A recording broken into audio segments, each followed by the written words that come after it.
How's it going, guys? It's TacTixHD here, bringing you episode 9 of my NHL 13 GM Mode Expansion Team Series. As you guys can see, right here's our NHL team looking really good, as well as our defensemen. All top 6 are 84 or higher, which is also very good. Garrett Housen, our starting goaltender, 86 overall. Right here's the AHL lineup, guys. As you can see, mostly mid to high 70s. We even got Kokochev an 80. Defense is all 75 and up on AHL, so that's really good. Starting goaltender, 79, and backup 77, so looking really good. 4.5 stars throughout, so looks like we should be able to make another run at the Stanley Cup. I don't know if we'll get it. We're here, guys, picking up a goalie off waivers, 76 overall, 26 years old, 3.5 star potential. Figured might as well pick him up. You never know what could happen. You know, some guys just tend to really reach potential at strange times. We're here, guys, in the All-Star game. Phil Kessel made first line right wing. Rick Nash made second line left wing. So we got 2 forwards in the All-Star game already, obviously having a good year. Jake Gardner made us a top pair defenseman. So now we have 3 players. And Garrett Housen made it as the starting goaltender. So for a total of 4 players in the All-Star game, all from our team.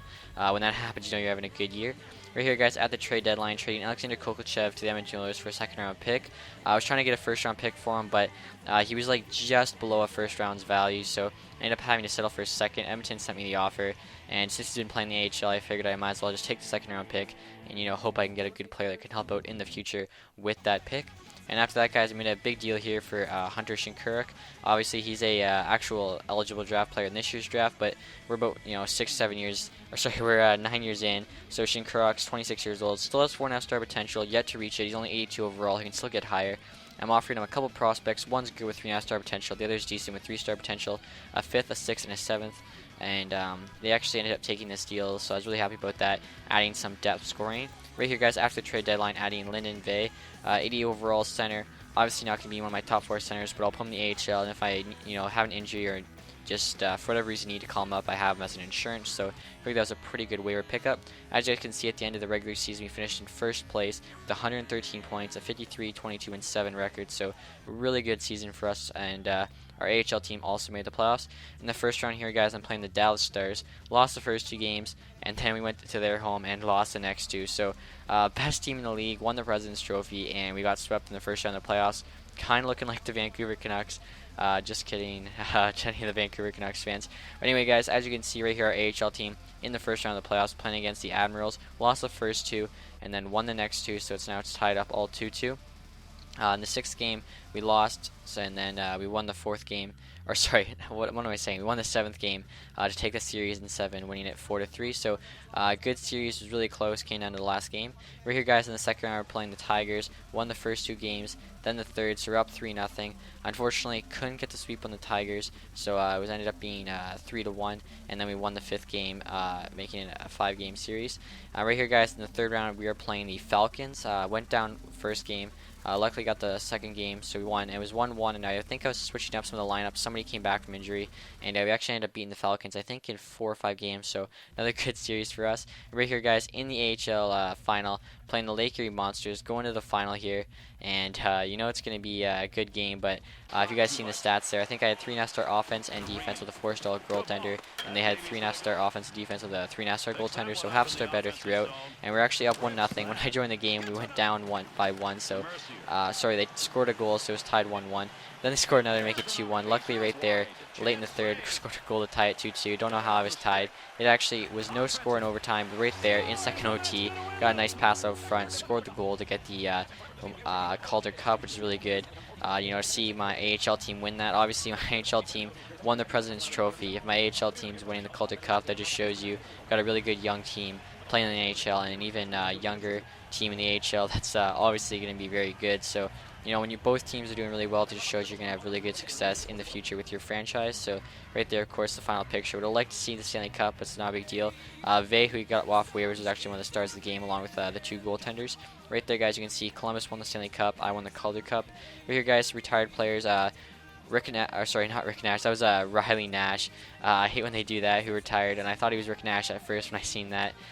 Some other good players are retired. Nathan Horan, Alex Chemsky, Patrick Eves, Chris Higgins. I'm not sure. Carcillo, what a goon. Tobias Onstrom, Roman Polak, Pikkinen, Braden Coburn, Tom Gilbert, Paul Ranger, Dan Hamuse, and I think, there might have been a couple goalies. But anyway, guys, as you can see, if you remember last episode, we had 3 first-round picks. I don't know whose pick this was, but one of them ended up getting 4th last. So we had the 4th overall pick in the draft. That's really good, obviously, when you make it to the playoffs, get 4th overall pick. So we got a really good player there. Forward, 3.5-star potential. Second pick, I believe I went with another forward.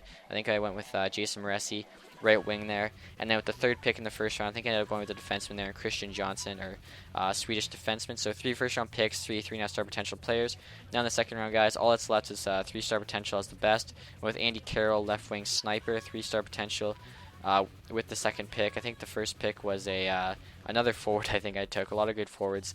Obviously, just trying to add some depth. And right there with the 3rd pick, taking Henrik Backstrom, another Swedish defenseman. So hopefully one of those, or maybe a couple of 6 players, will end up turning out really nice for us. Late picks really weren't anything good, all lower than 3-star potential. And right here, guys, we're in the re-sign phase. Some big names I had to re-sign. Garrett Housen, our star goaltender, needed to re-sign, and I think he was making $6 million, so he's going to want even more than that. Rick Nash needed a new contract. Shinkaruk, who we traded for, needed a new contract. I think one of the centers needed a new contract. I think Gardner needed a new contract. Kenny Ryan needed a new contract. A lot of guys needed a new contract. So basically I had to go through and decide who I wanted. As you can see, got Kenny Ryan for $2 million. He's going to be a 3rd or 4th line right winger. Nash will probably be the 4th line there. Ryan will be the 3rd line. And I ended up having to go through it all, guys. A lot of tough decisions to make. I think Seth Jones needs a new contract. Obviously going to re-sign that. He's a young defenseman. I think he's 86 or 85 overall right now. Still has the 4.5-star green potential. I thought he'd be a high 80, low 90, so I'm a bit disappointed with Jones, but I'll get over it. Housen, guys, I ended up signing for I think $9 million, so I had to spend a lot of money on him. And obviously because of that, I didn't have enough cap space left, so I'm basically just trying to decide what I'm going to do with these guys, who I need to keep, who I need to let go. Obviously a lot of the rookies who had less than 3-star potential, I had to let them go. Lost GM rep for that, which is kind of annoying because most GMs would let those guys go, but whatever. And as you guys can see right here, I'm looking at Shinkaruk and Nash, and what I ended up doing, guys, I wouldn't be able to keep both of them with Housen, unfortunately. Nash wanted I think $9 million and Housen wanted $9 million, so I ended up getting Shinkaruk for just under 3, gone for 2.75. Or sorry, just gone for 3, wanted again for a little bit under that, and then I ended up having to let Nash go, and I signed Housen for, like I said, for $9 million, so I was able to re-sign everyone I needed to, except I had to let go of Rick Nash, who was great last year, so it was a big letdown. And right here, guys, trading away a couple prospects, not too great for a 3rd-round pick, just to clear up some roster spots, didn't have any. And right here, guys, picking up 78 overall, 4-star potential goalie, hopefully it turns out to be good, and a 79 overall, 3.5-star potential center. He'd be a 4th line forward, probably playing the AHL for us, call him up when I need him. As you guys can see, won the President's Trophy. Another player of ours that won an award was Housen. You guys will see he actually won a couple awards. Right there's Vezina Trophy. He got the quad 4 years in a row with the Vezina. That's insane. And I think he also won another award, and that was the Ted Lindsay Award. He got the quad there too, 4 years in a row with the Ted Lindsay. And Rick Nash right there won the Maurice Richard. Kind of disappointed we had to let him go after he won the Maurice Richard, but that's just the salary cap doing that. Right here, guys, are our top scorers. I don't know why, but I only looked at the top scorers. I didn't look at the lower guys, so I can't show you anything lower than this. But right there you can see how many points our top scorers got. Kessel had a really nice year there with 80 points. And over here, guys, are the starting lineup. So as you can see, we're missing Nash, but Clapperton's going to step in there, 85 overall. Schwartz at 84, and then Shinkaruk at 82 is not too bad at all, going down the left wing. Defense still really solid, 83 and up.